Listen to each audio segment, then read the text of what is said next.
సాంస్కృతిక మండలి చైర్మన్ రమణమూర్తి గారు తమ యొక్క సందేశాన్ని ఇస్తారు.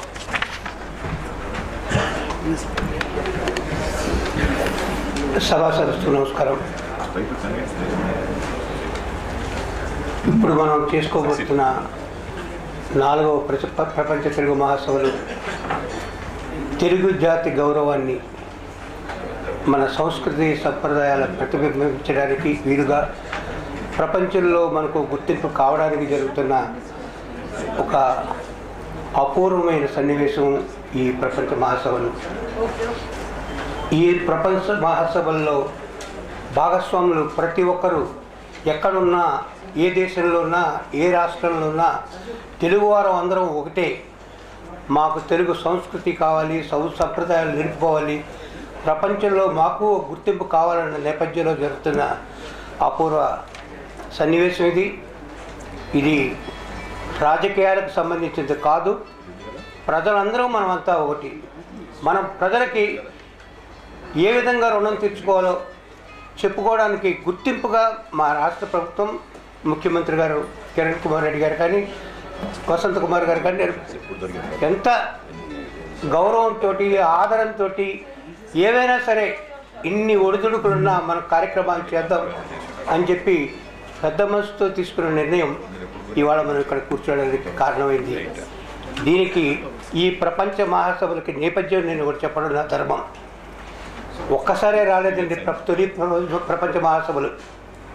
1969 ప్రాంతాల్లో హైదరాబాదులో జరిగిన సాంస్కృతిక ఉత్సవాలు, ముఖ్యంగా ఎస్ రాజేశ్వరరావు గారు సిల్వర్ జూబ్లీ కానీ, పిఠాపురం నాగేశ్వరరావు, బాదోపల్లి సత్యం గారు సిల్వర్ జూబ్లీ కానీ, ఇవన్నీ కూడా ఎప్పుడైతే ఆ రోజుల్లో ఎంజి రామచంద్ర గారు ప్రెస్ అకాడమీ, ప్రెస్ క్లబ్ దీనికోసం 5,000 రూపాయలు ఇచ్చాడు. అలాగే శివాజీ గణేష్ గారు వచ్చి 5,000 రూపాయలు ఇచ్చారు. దాంతో ఓ చైతన్యం ఏర్పడింది. తర్వాత 71లో ఘంటసాల గారు సిల్వర్ జూబ్లీ, అది లాల్ బహదూర్ స్టేడియంలో జరిగింది. దాంతో ఉత్సవం అందరికీ కలిగింది. తర్వాత నేను చెప్పడం నా ధర్మం, న్యూ ఎమ్మెల్యే క్వార్టర్స్లో 104వ రూమ్ ఇప్పటికీ నేను మర్చిపోలేదు. దాన్ని ఇవాళ కూడా గుర్తింపు చేసుకోవాలి. ఇవాళ ప్రపంచ మహాసభలకు నాంది పలికింది ఆ రూమ్లో మండలకృష్ణ గారి ఇంట్లో. అప్పుడు బుధవారం చాలా చనిపోయాడు. బట్టన్ శ్రీమూర్తి అసలు యాక్చువల్గా ఈ సాంస్కృతిక ఉత్సవాల నేపథ్యంలో ఆనాడు బతుకున్న మిత్రుడు బిఏవి శాండిల్య, అతను తలుచుకోవాలి. అతను, నేను, కృష్ణరాజు, ఇంకా తర్వాత శ్రీరామ శాస్త్రి, ఇలా 15 మంది 20 మంది వాళ్ళ ఇంట్లో కూర్చుని ఓ నిర్ణయం తీసుకున్న తర్వాత, వెంకటరావుకి ఇలాంటివి ఏమి ఇష్టం లేదు భౌతికలో, నాకేం తెలియదు, మీరు చేసుకొని పోండి అన్నాడు. ఆ నేపథ్యంలో చాలా కట్టుదిట్టంగా, బ్రహ్మాండంగా, ఒక యూనిటీతోటి మండలకృష్ణ గారు కానీ, బాటం శ్రీరామూర్తి గారు కానీ అందరూ ఓ నిర్ణయం తీసుకుని ఇక్కడ చేయాలని చెప్పి చేసుకున్నప్పుడు మళ్ళీ అదే లాల్ బహదూర్ స్టేడియంలో అక్కడే పెట్టుకోవడం జరిగింది.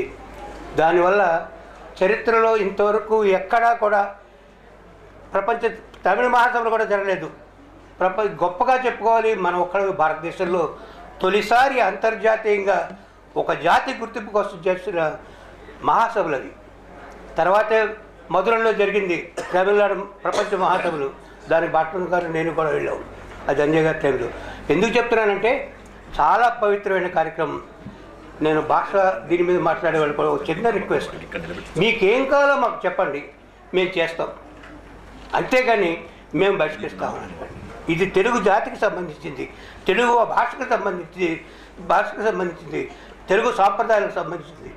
దయచేసి పెద్ద మనసుతోటి మనం ఏం కావాలో చెప్పుకుందాం, మనం ఏం కావాలో చేద్దాం. దీనికి రాజకీయాలు ముడిపెట్టకండి, బ్రహ్మాండంగా తిరిగేట్టు చేద్దాం. ఎక్కడ కావాలని చేయడానికి రెడీగా ఉంది ప్రభుత్వం. మాకు కావాల్సింది మనం పోటీ పడేది మన ప్రజల క్షేమం కోసం, ప్రజలకు సౌకర్యాలు కల్పించడం కోసం. ఆ నేపథ్యంలో మనం కార్యక్రమాలు చేసుకుని ముందుకెళ్ళాలి. కానీ తెలుగు జాతి గౌరవానికి మాత్రం భంగం కలిగించద్దు.